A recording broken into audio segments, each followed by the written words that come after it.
Let's start. So first off, welcome everyone to Merit Rounds. It's another virtual round. You'll know that we are recording this and we will be able to archive this to our YouTube channel. Just some housekeeping items before we begin and then before I do an introduction, which is to say all of you have probably been saturated by video conference and Zoom calls at this point, but a reminder that we just ask you to keep your channels muted, and at the point where you want to interject with a question, you can do it two ways. One is you can jump in and I will try to facilitate that. You can raise your hand in the chat box, or you can enter your question via the chat box as well. I'll talk about the structure. So the plan is for Dr. Lynn to present for about a third of our time. And then she and I are going to have kind of a back and forth conversation where we have a chance to dig a little bit deeper into some of the presentation that she has shared with us and some of the ideas that she has challenged us with. And then the third portion of our hour together will be a Q&A, and that's spelled EH to represent our Canadian heritage, Michelle, where you as a member of Merit have an opportunity to engage Dr. Lynn on her topic. So a little bit of background. Michelle is a professor of emergency medicine at the University of California, San Francisco. She has the distinct pleasure of being a nighthawk, which for those of you not familiar with being in emergency medicine, she complements her very active education practice, working exclusive night shifts. So it's a special kind of person who has the biological stamina and insight to be able to do that.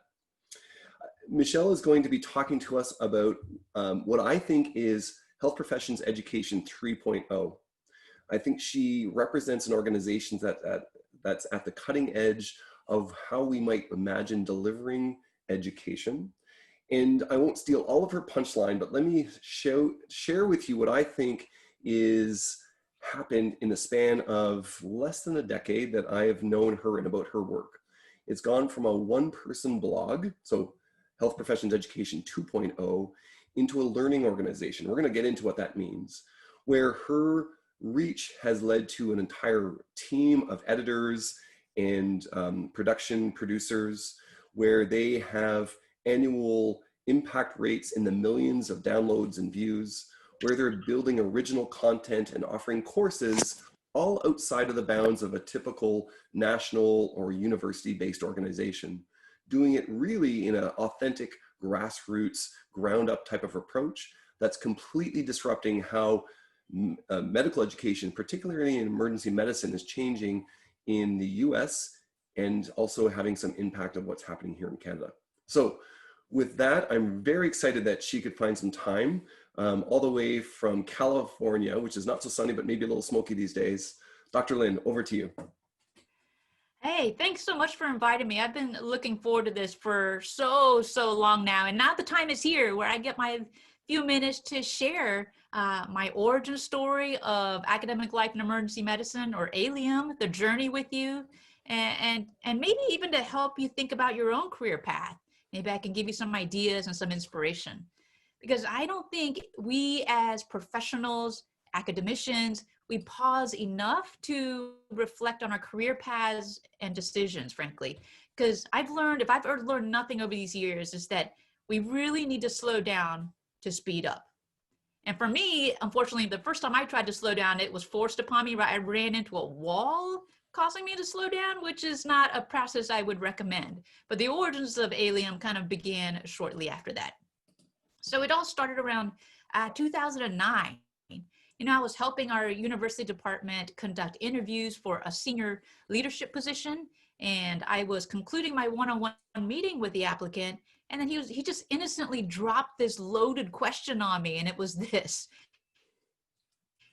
He goes, if anything were possible, what do you want to achieve for your career, and how can I help get you there? And then up until then, you know, I'd spent 8 years happily going along my business as a faculty member, doing the academic hustle, building my portfolio in the health professions education world. You know, I was building a residency program. I gave lectures at in-person conferences back when we could do that. I remember when, pre-pandemic. I tried to do some education research, and I joined some committees. But generally, I was focused on delivering education. But in retrospect, I think, to be honest, I was lazily opportunistic with my decisions. I just said like, where was their need? Where did the department, what did the department value? Where can I slot myself into where maybe there was some protected time? And protected time, by the way, is where you're assigned fewer clinical shifts in exchange for doing some leadership or administrative position. So I just kind of went with the flow. And so when this applicant posed that question to me, I totally froze. I don't think anyone in my entire career has ever asked me that. And of course, I copped out with some meager response, but it has bugged me for many months to follow. So thinking back, I really do think this is what was the seed or the sentinel event that accelerated the aha moment in my career. And to borrow a term from the book that I recently read called The Power of Moments, I think this was my quote unquote crystallization of discontent. What a great phrase, right? Crystallization of discontent. And I became increasingly aware that, hey, I just wasn't happy in my current situation. I've not been approaching my career with intention, with purpose. And I realized that maybe I'm wanting things that I only thought I should want. But then on the other hand, I wasn't self-aware enough to realize what I really did want. And this disconnect just did not jive well, but I could not unsee it. You remember that movie, The Matrix, the main character, Neo, where he could only see the world at the end of the movie in terms of digital code, because once what he thought was real was a dream. But once he figured that out, everything made sense. And so for me, once I saw my truth, I just couldn't unsee it. I couldn't go back.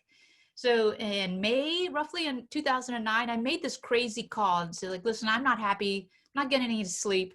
And I just stepped down. I just ripped the Band-Aid off of, like, I just stopped all of my leadership roles. I gave him one heads up, but it's like, listen, I'm stopping very soon.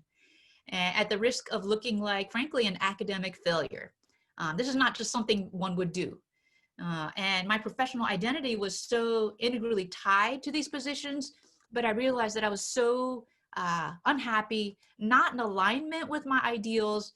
And as the organizing expert Marie Kondo would say, it was not sparking joy. I wasn't sure what joy would look like in my career, but this certainly was not it. So my colleagues from afar could start noticing that something was off, and even my non-medical friends and my parents could tell. And that's when you really notice, like, something's off. So anyway, so after I stepped down from these positions, I really didn't have a backup plan after that. I'm just gonna go to work, put in my shifts, work those night shifts as an emergency physician, and then go home. Well, a few months passed, and you know what? The world did not implode around me after I ripped off the Band-Aid. I felt, in fact, a great weight off of my shoulders. For those months, I read books, watched movies, started journaling, reconnected with friends, and read current events and even gossip news on blogs. And I go, wait, what are these things called blogs? What is this? And it dawned on me, if blogs are so easy to create without much technical knowledge, why can't I do it? Why can't I start a blog to deliver education? I'm an educator at heart, and I couldn't get it out of my head. I just could not stop thinking about this. And this, blogs are already where our learners are. They're already online, on social media. So maybe I can meet them there.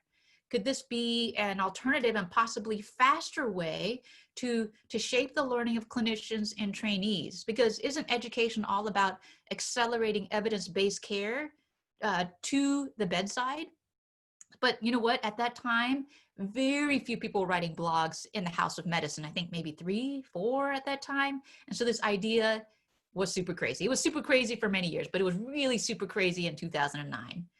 But you know what? I realized as a self-proclaimed impatient introvert, and I think that's what I can best summarize myself as, an impatient introvert, the blog platform seemed like a perfect opportunity for me to put on my educator hat again. I didn't have to travel, didn't have to go to meetings, didn't have to give lectures. I could spend my time at home and just thoughtfully craft my teaching points at my pace using text and images. So I started posting some pearls from my prior national lectures. I put some clinical pearls in where I read and distilled some information out of recent publications, put professional development tips in, and I did 0 publicizing, and fully expected that my parents would be the only ones to read. And I was okay with that. It was oddly, incredibly satisfying and rewarding to craft, visually design, and share education the way I thought it should be shared in a public space. So I felt pride in my readership of 1, 2. Then surprisingly and oddly enough, I started getting traffic spikes on the site, and then people started coming back for more and more. And I'm like, wow, maybe there is something to this. So now, right, Matrix, let's just fast forward a little bit, 10, 11 years, 1, 2, 3 contributors, guest contributors later, a couple of guest editors later. And now my team of which was like Dr. Sherman has said, a single author educational blog experiment has turned into a group of over 40 members consisting of teams and teams of teams, all comprised of like-minded creative educators. So this is the story of academic life in emergency medicine, or ALiEM, and how we got started. Now, our foundation is still the education blog site, but now instead of getting 2 views, we have 2 million views a year. But what is equally as fascinating to me is that we have managed to organically evolve into what I think of as a sandbox organization where we launch moonshot ideas in health professions education. You know, we don't have to deal with multiple stakeholders besides our learners to be accountable to. We don't have to ask for permission from various departments. You know, I mean, you probably don't have this, but we tend to have a very permission-based culture in academia here in the US. We don't even think about how to get grant funding before we start. We don't even think about what if we fail. Instead, we're asking ourselves, what really needs fixing? Where are the biggest gaps? And dare we, and yes we do, dare we prototype a solution? So the relative lack of red tape, I think, is what draws so many people to come play in our sandbox. Now, what is our mission? It's so hard to put a label on it, but I think when I first started as a single author blog site, it was to help legitimize open access social media platforms like blogs, podcasts in the health professions education world. It's such a traditional world to break into. And I think we've achieved that in our specialty of emergency medicine, at least to some degree, with at least 200 educational blogs and podcasts out there. There are so many great digital educators that I know of. But now I think, as Dr. Sherman mentioned, we're moving a little bit into a 3.0, and that we've evolved into something a little different. I think we want to lead as a trusted learning organization in advancing education, professional development, and community building globally using digital technologies. And we want to do this while anticipating and future casting potential trends and behaviors, right? We want to skate to the puck. But we mentioned a little bit about learning organization. What is it exactly? In my mind, I kind of use a definition of this, which is an organization skilled at creating, acquiring, transferring knowledge, and at modifying its own behavior to reflect new knowledge and insights. And it's a term that was coined by Peter Senge from his book, The Fifth Discipline. I think is worth taking a look at, and basically states that successful organizations of the future will require members to be all in. They're going to want to be all in to continually learn, innovate, and build in a psychologically safe, socially driven environment that reinforces this. No more of this clock in, clock out, top down org structure that many of us are used to. So think about that. Like, how many of you are lucky enough to work in such learning organizations or teams? How do we aspire to that? Well, we at ALiEM are really trying to strive to move in this direction. And I think one big step is that we have a very flat hierarchy and transparent meritocracy. So it's a mouthful, transparent meritocracy. So the best ideas win, and frankly, they're not often mine. And so there's no such thing as seniority. We have a true meritocracy. But what makes it interesting and tricky, though, is that our learning organization is not based in any geographical location, right? We are virtual. We debate issues. We collaborate on projects all virtually and often asynchronously. And heck, some of our team members haven't even met each other before in the past 5 years. It's kind of a crazy thing to wrap your mind around, right? But you think about it, how do you build trust and openness on a virtual platform where there are no visual cues like now?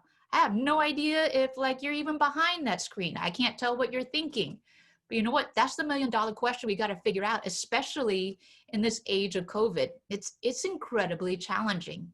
For us, I mean, we use Slack, which is a real-time chat and collaboration platform, as our primary mode of communication.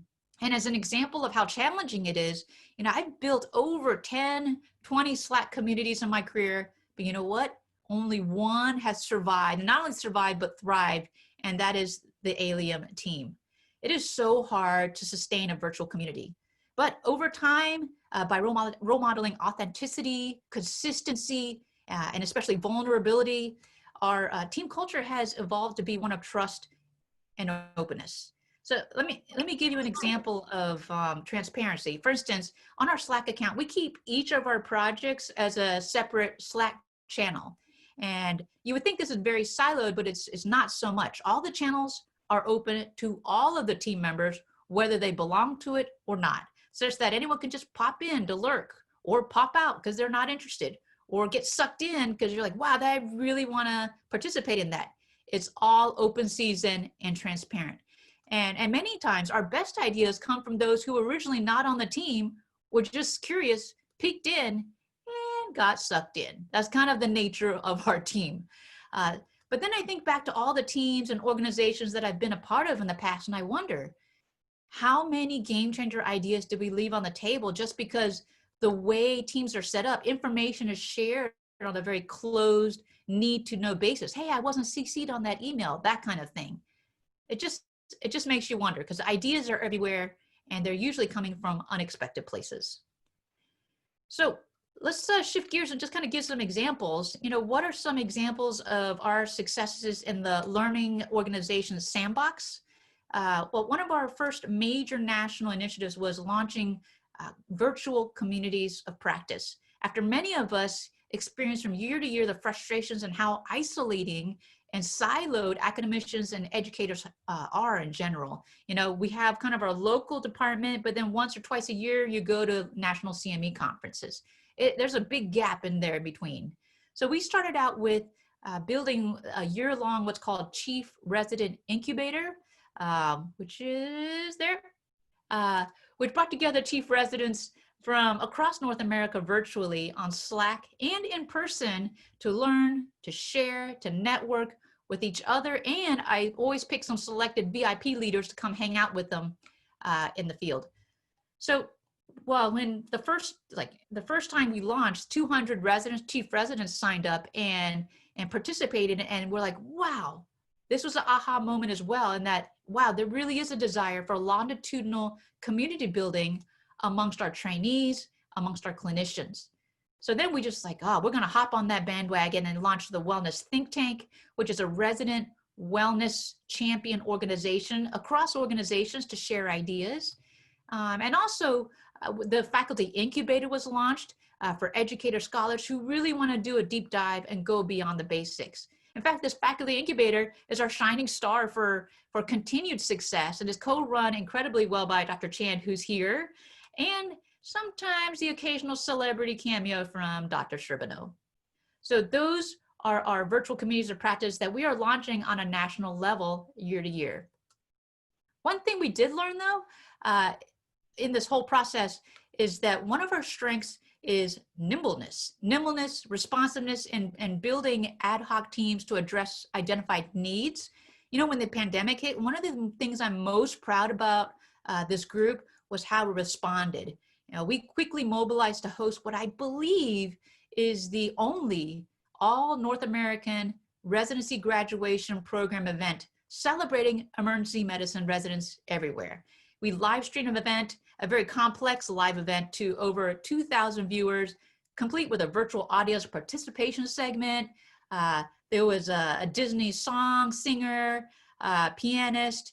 There were a lot of mainstream and our profession celebrities. So you can see here, Dr. Fauci, or Tony Fauci, as he calls himself, made a brief appearance. Our bestseller author, Angela Duckworth, gave us a few nice words, and even retired Canadian news anchor, Peter Mansbridge, stopped by.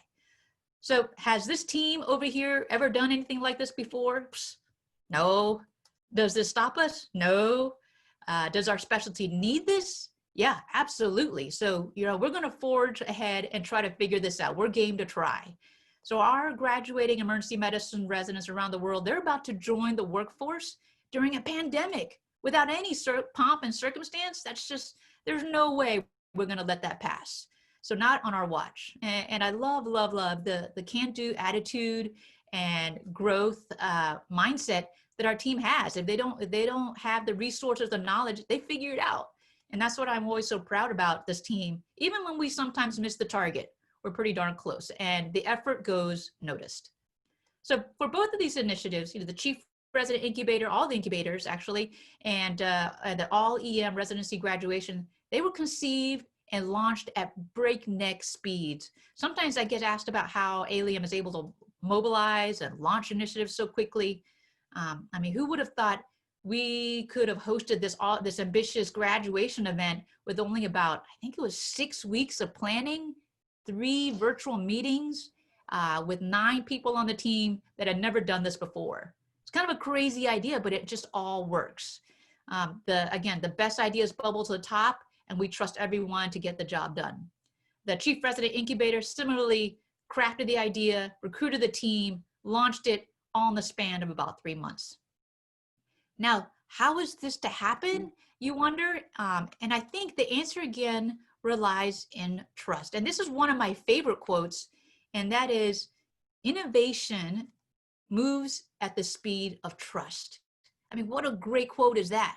That I know is absolutely 100% to be true. This is from the book Speed of Trust by Stephen Covey. And it's a fascinating and convincing book providing example after example why trust is the secret sauce. So definitely worth a read. Now, Dr. Sherbino asked me a little bit to talk about our business model, which I'm a little bit afraid to share because I don't have a good answer. But you think about it, there are a lot of moving parts. You could say, wow, this sounds really expensive. It's a high traffic blog. We have virtual communities all over the place. We have other initiatives, which I didn't really talk about, which includes newsletters. We have a custom learning management platform, and we do book publishing. So for now, I rely on the generous, kind souls who provide a sweat equity, and that's contributed by everyone volunteering their time and diverse talents. But to be honest, there are costs. Delivering free stuff is not free. So like buying server space and technology support, it costs us about $1,000 a year just for the blog site alone. Then you tack on buying software, subscriptions, plugins, domain names, and then, we nickel and dime it up, and the bill racks up quite a bit. So you might wonder, what is our business model? And sometimes I do too.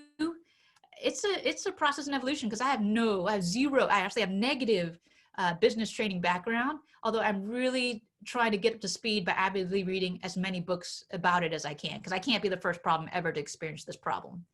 But interestingly, when we get to the Q&A session, I'm curious what all of you and all of your diverse fields, what insights you might have and advice you have for me, because I'm always looking for the best ideas. So I'm hoping to have that dialogue with you, hopefully down the road, now that you have heard our story. But you know what? I constantly struggle with the business model. It's something that I don't want to compromise on also, and that I want to remain true to our core philosophy and belief that learning should be free. People should be free to learn, right? And that means not defraying our expenses by just offloading costs to the learner. But I also believe that educators should not be the ones who should be paying out of pocket for it with their own funds or their own uncompensated time. But alas, that second problem, that's in my free time. I'm going to figure out the solution to that, and it's on my list of things to do. So for now, we team up, fortunately, with trusted organizations and companies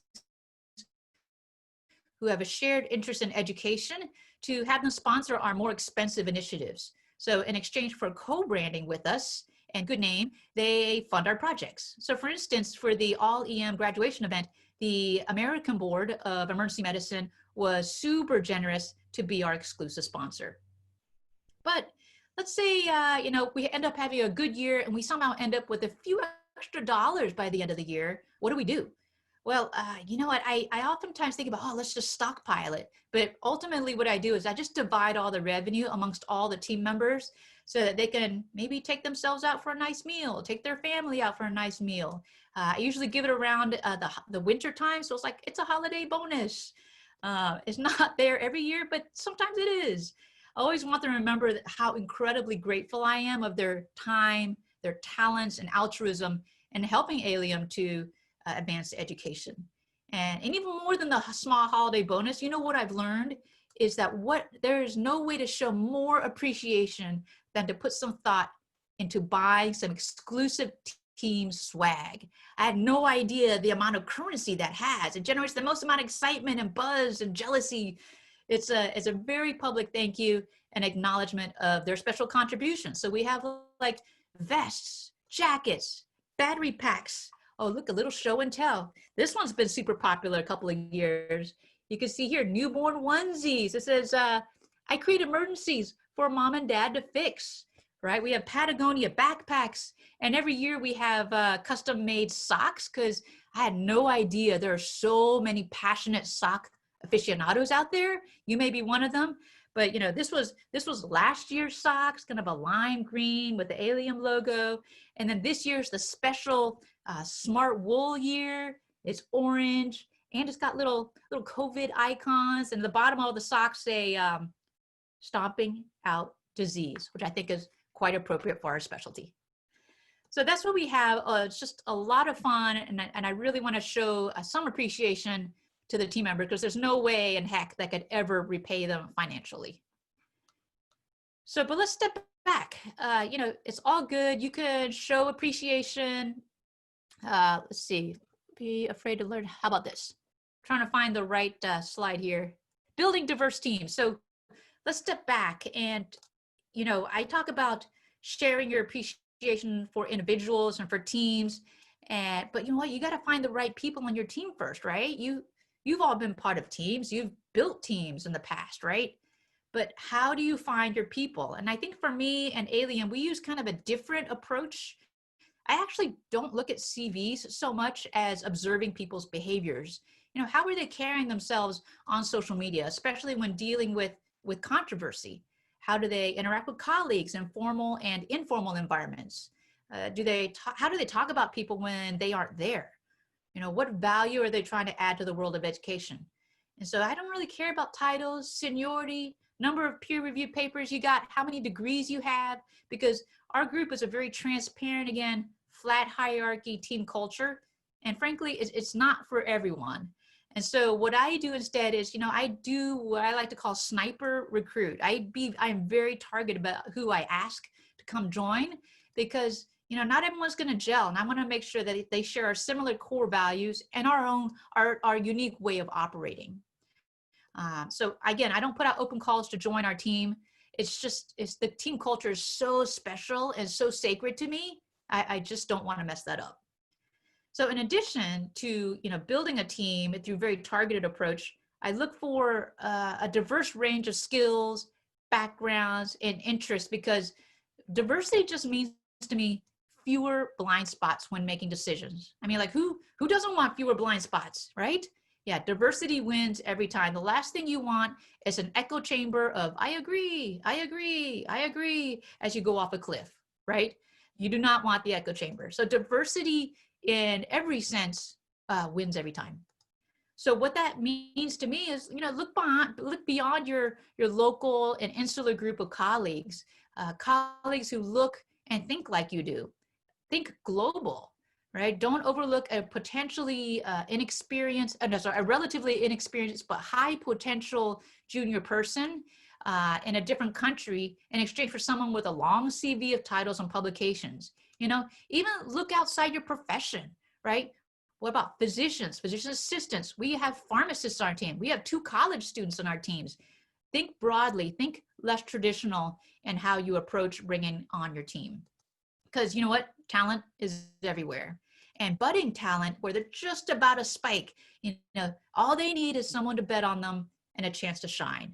So case in point, so many of our successful national and global initiatives on ALiEM, they've actually been launched and run by resident trainees and physicians just fresh out of residency. It's so crazy and amazing to watch. So for me, entrusting rising talent, mentoring them up rapidly, and genuinely showing them appreciation all align with my crystal ball prediction about the future of clinician and academician workforce. You already see this actually in the tech industry where I am in the Silicon Valley and in millennial culture overall. It's increasingly becoming a gig and freelance economy where talented people are gonna leave. They're gonna jump from job to job, going to where they feel most happy, fulfilled, and aligned with their career aspirations. No more they're gonna be, I think, the career lifers. And I think the same will be true for academicians and educators. They will have lower thresholds to leave jobs if it conflicts with their core principles and happiness.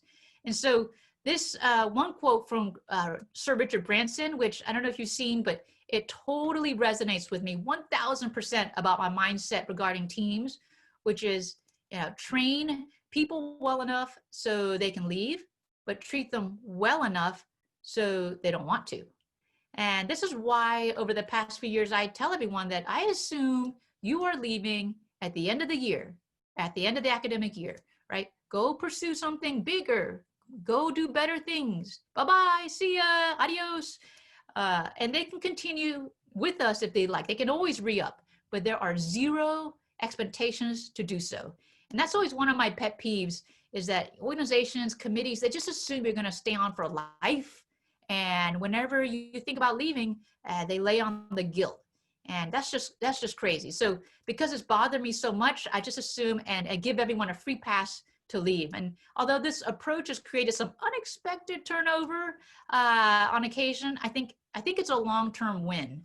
Our team will always be comprised of people who are 100% invested and want to be there guilt-free. Also, the door's always open for people to come back.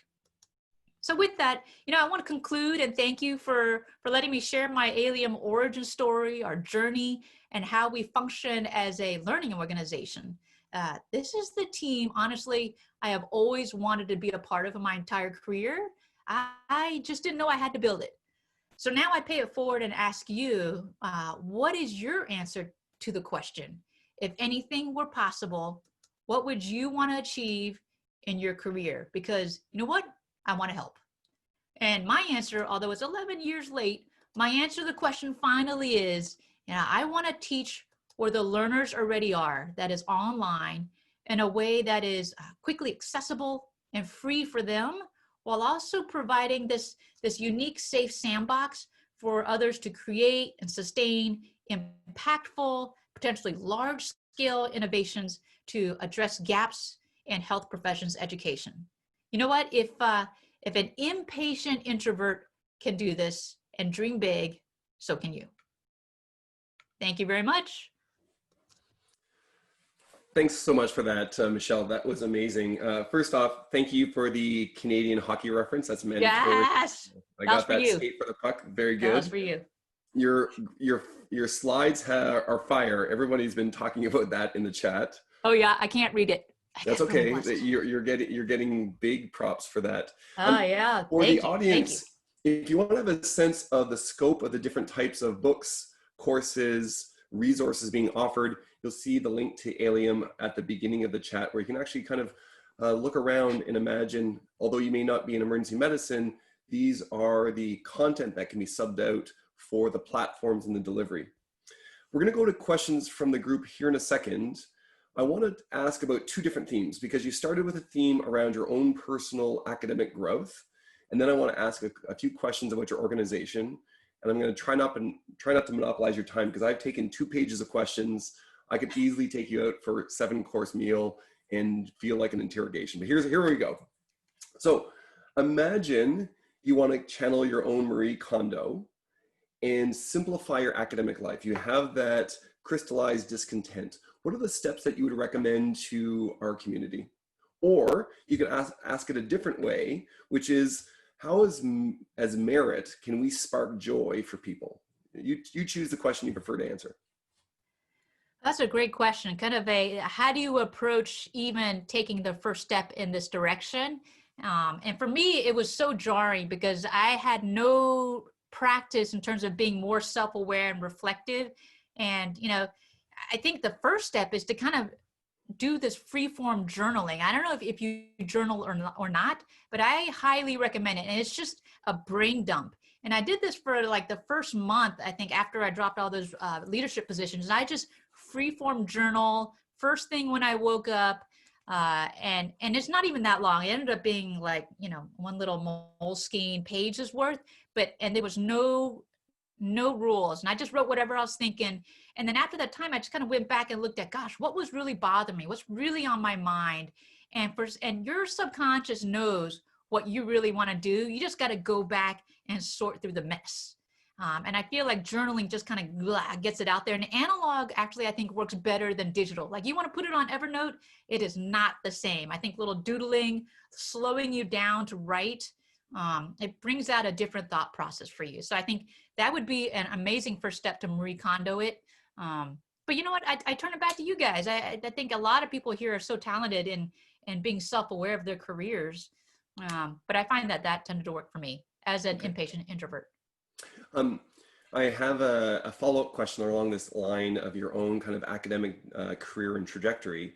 So it seemed that it was a conversation that you had, maybe not with a mentor, but a conversation that sparked this process.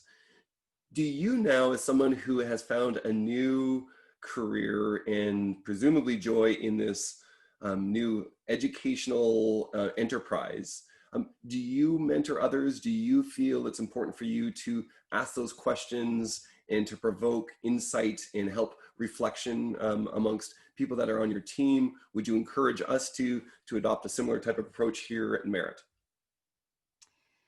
Yeah, so mentoring, it's such a critical piece of the puzzle. I agree with you. At first, like all of you, like you want to do all of it, but then, I think reflecting back, you got to be a little bit selfish, and just the fact that you can do things shouldn't mean that you should do them. That being said, I try to be very selective in who I mentor, and basically anyone in the team I help mentor, but it's more like a peer mentoring. I learn as much from them as I kind of give back. But then when people approach me, I give them just general things to think about. I give them a list of things to consider and thoughtful, reflective questions. And a lot of times they don't come back. And I'm like, wow, well, they didn't really want to put in the work there, did they? And that kind of like automatically screens half of the people. But I do try to save my time a little bit, because I am a big believer of, have you read that book, The One Thing? I forget the author.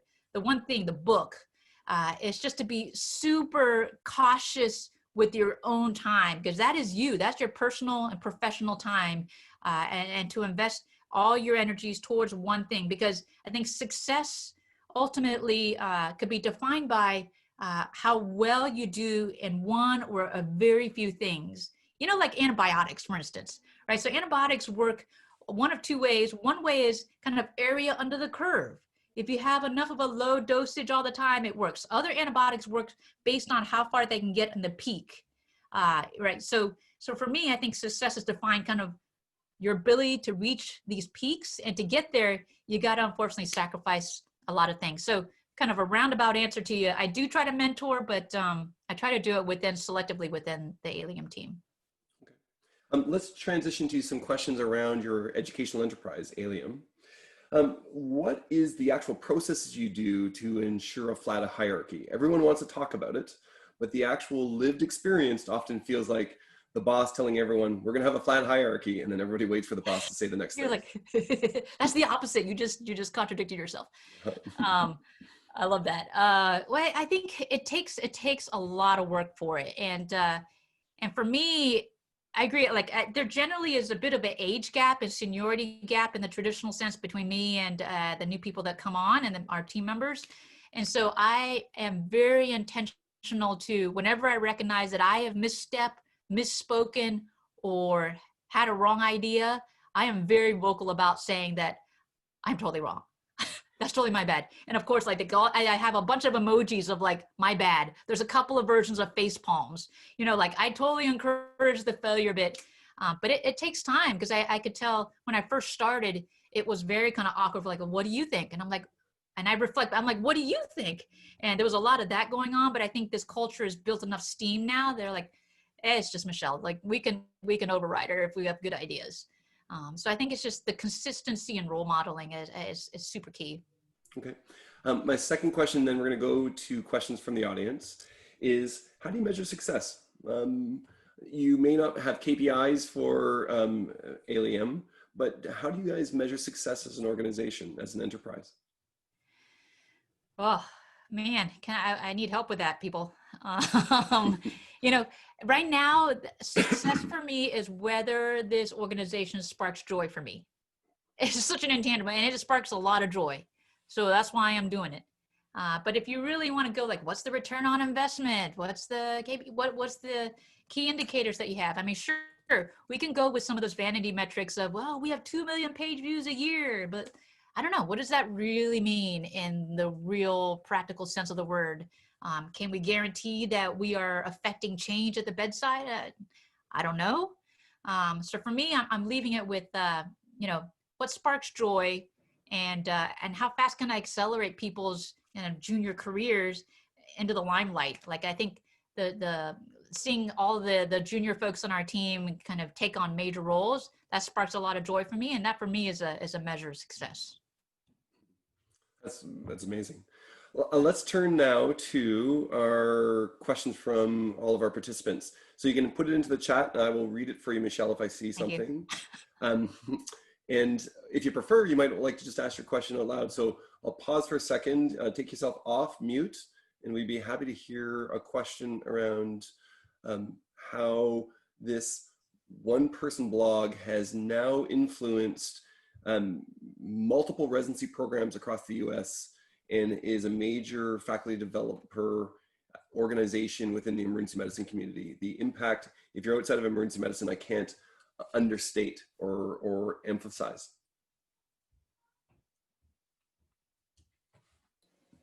Yeah, I actually had a question. Can you hear me? Hey, Jake. Go ahead, Jake. Thank you. So this kind of, I'm gonna like build up to the question a little bit, if that's all right. So one of the things that I've kind of experienced in my lifetime that I've heard actually a lot more than I've necessarily experienced is that in some way, I'm gonna use this as an example, but being mad only works when you do it sometimes, is a common phrase I've heard a lot of times from a lot of people in my life.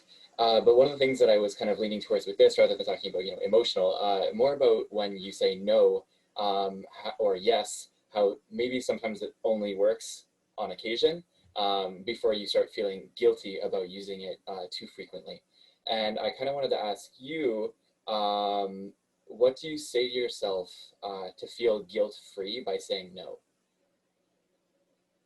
Yeah, so the way I kind of interpret that question is, once people identify talent, they're gonna wanna ask you to do all sorts of stuff for you.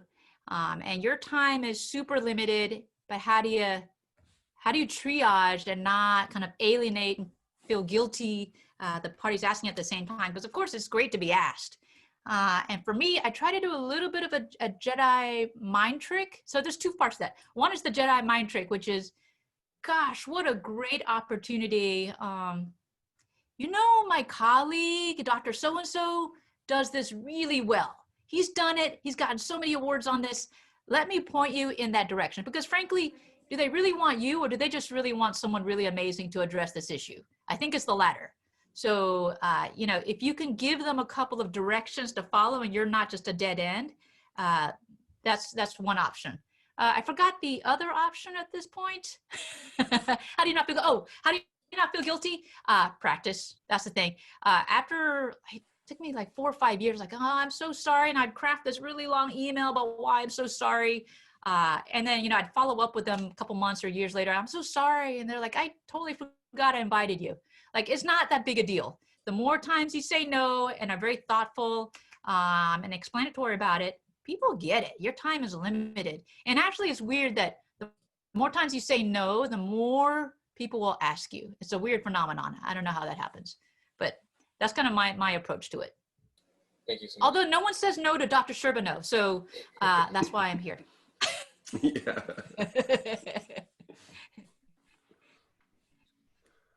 Can I ask a question? I guess nobody's having. Go ahead, Yusuf. So back in then, like before you started ALiEM, and the blog was like really big thing. We had a blogspot, we had a WordPress is just growing. I did have Blogspot. Yeah. And now we have like different technologies and different mediums, like social media, some are popping up like different technologies. So what would be the first thing if you just like started ALiEM today? Like what would be the first step? Like if you just start ALiEM from scratch? Yeah. I don't know if you could, because it's just like I would not follow my path, partly because the whole environment, all the factors have changed, right? It was an empty playing field. It is what they call blue ocean playing field. It's where there's really no competition. There's the red ocean over here, which is like the medical schools and the institutions and the siloed structures. And no one is over here. It's a blue ocean type of time. Now it's actually getting quite saturated. So the question is like, how do you kind of create a brand or create an educational entity at this point? You know, I do encourage people to team up at this point. As a solo endeavor, I think it's incredibly challenging to be able to, 1, create great content, 2, peer review it, 3, figure out all the tech stuff behind it to then blast out to your emissaries, that is like the different social media sites, because you want to increase your signal to noise ratio. And that's what everyone's doing, is they're competing for that attention these days. And we fortunately were there from near the beginning, and that's why it was easier to keep attention, but to attract attention, it's a whole different ballgame. So I do encourage kind of finding your like-minded people who you gel with, who you don't mind just hanging out with as friends as well. And trying out different approaches. You know, maybe WordPresses and blogs are not the right way. Maybe this next version of ALiEM will be video casts with an Instagram outlet, you know, or maybe it's just Instagram Reels. So, you know, in addition to finding teams, maybe I would also challenge you with is to just, you know, be free and test out as many platforms as you can. Because I think you need to be digitally savvy across the board to know what tool fits your needs at that time. Because maybe WordPress, maybe it's not the right answer.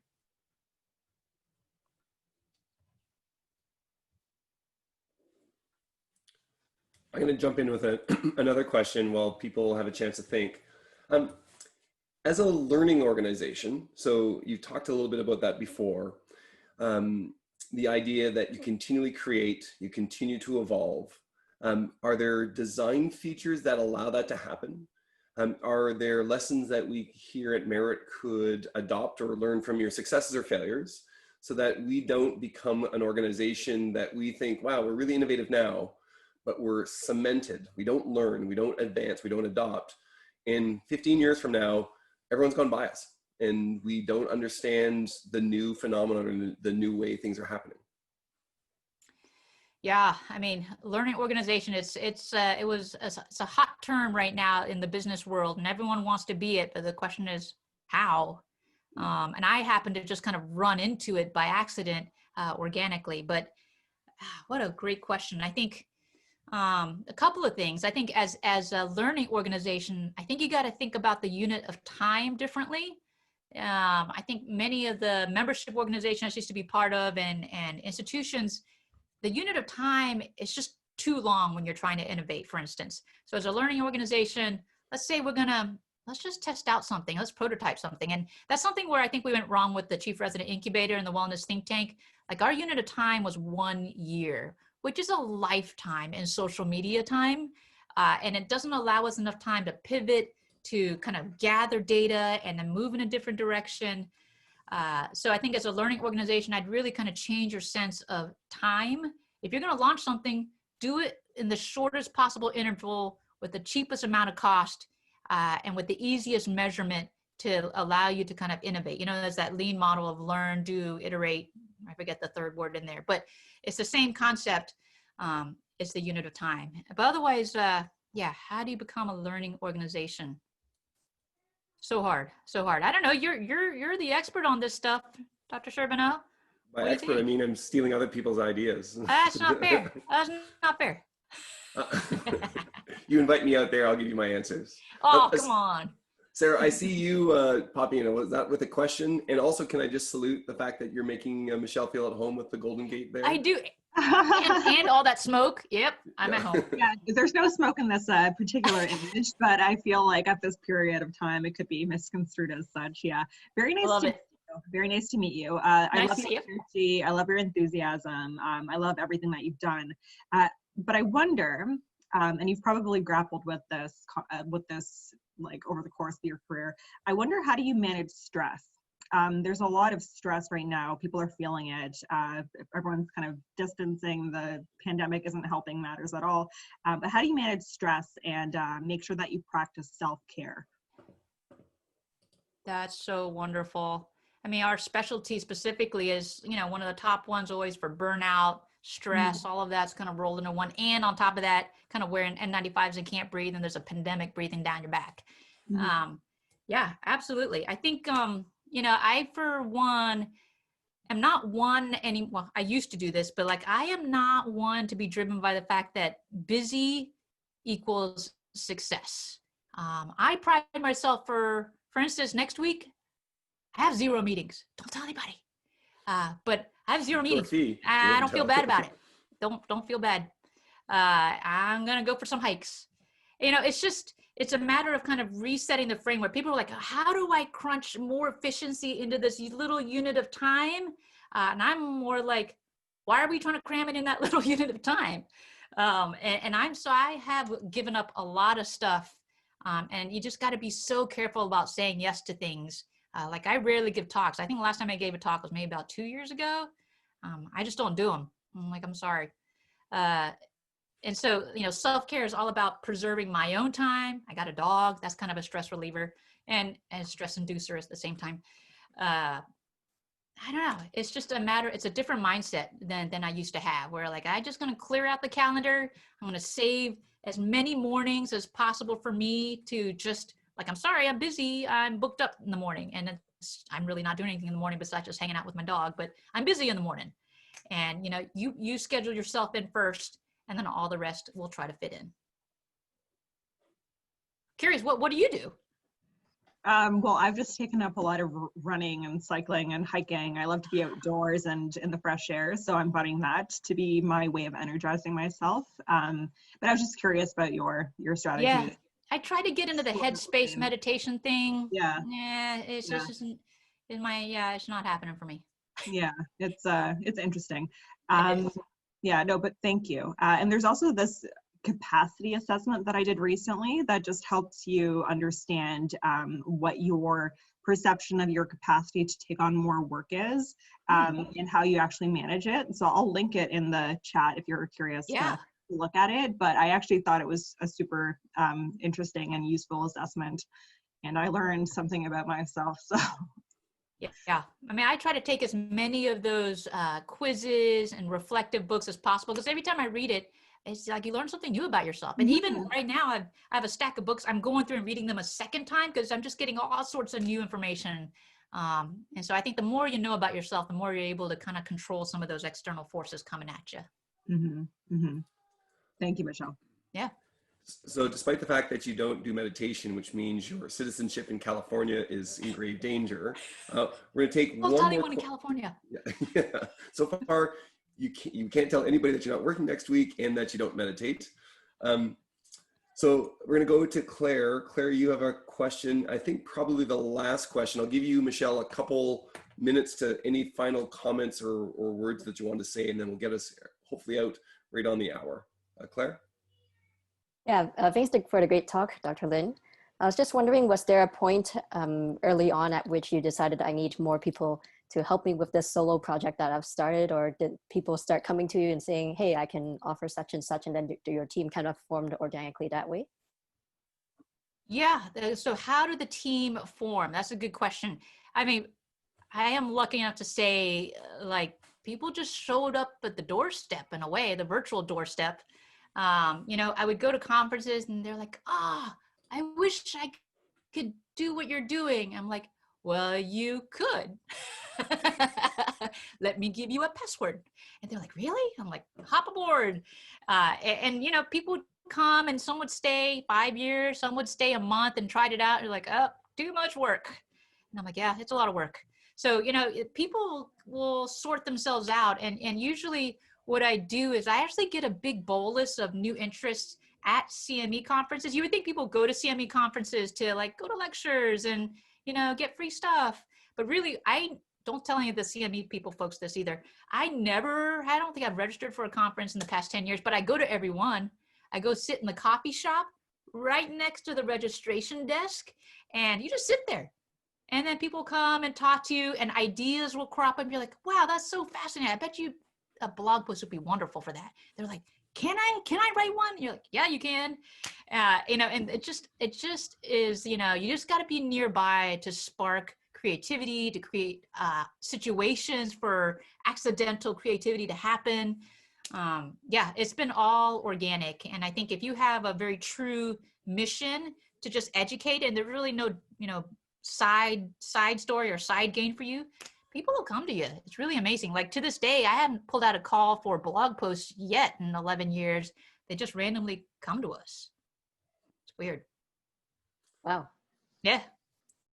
Don't jinx me. Well, this is starting to feel very confessional, Michelle. You've told us 3 things that we're not supposed to share with anybody. It's terrible. Which I understand to be the fact that I have a little bit of control over getting to invite you to come again at some point in 2 years when your next talk is due. All right, it's about every 2 years. Yeah. Before we sign off, any final thoughts or any conclusions you wanted to leave us with? You know, I think, you know, what I have gained the most of, you know how they say always find mentors? I want to broaden your definition of what a mentor might be. And I have found so many mentors out there in the form of book authors. Yeah, your situation, you are not the very, very first person to experience what you're experiencing. And there are plenty of books written about this. So a couple of years ago, I made this deal where I said, you know, I'm going to read, you know, a business or psychology or nonfiction book about one a week. And I tried to plow through that as best as I could for about a year. I got about through like 45 of them. And they were amazing. But you got to put in the work to say, gosh, how would I have made my decisions based on their scenario? And how could their decisions have reflected? How could I have used those decisions to help me on where I'm going? So, you know, I would definitely delve right into the business books if you can. I started way late. I always hated reading, but gosh, I really regret it. And I'm trying to catch up as much as possible. So I want to leave you with this Harry Truman quote, which is, I'm going to mess it up though, which is not all readers can be leaders, but all leaders are readers. I just totally messed that up, but there's that principle is in there, right? Like you gotta be reading. If you're not, it's not too late to start. Just do it. Well, with that, thank you so much. I think you've challenged us with a bit of your own academic story. You've encouraged us or excited us with what you've done on a very minimalist, I think would be a generous term, budget to have an educational impact that is really sizable in allowing both learners but also creators to have their first introduction into how they can support the academic mission outside of traditional organizations. And I think that's really impressive. So for that, many thanks for joining us. For all of you, a reminder that in 2 Tuesdays, we will be having Think Tank, a consultation during the day that you can attend. Coming up, we will have rounds you'll see in your newsletter for October. We have a special guest coming in November. The topic, I won't even tease you yet, but it's going to be amazing. It's a topic that I think will really ring true for a lot of us. So everybody, I hope you have a safe day, and thanks again to Michelle for joining us.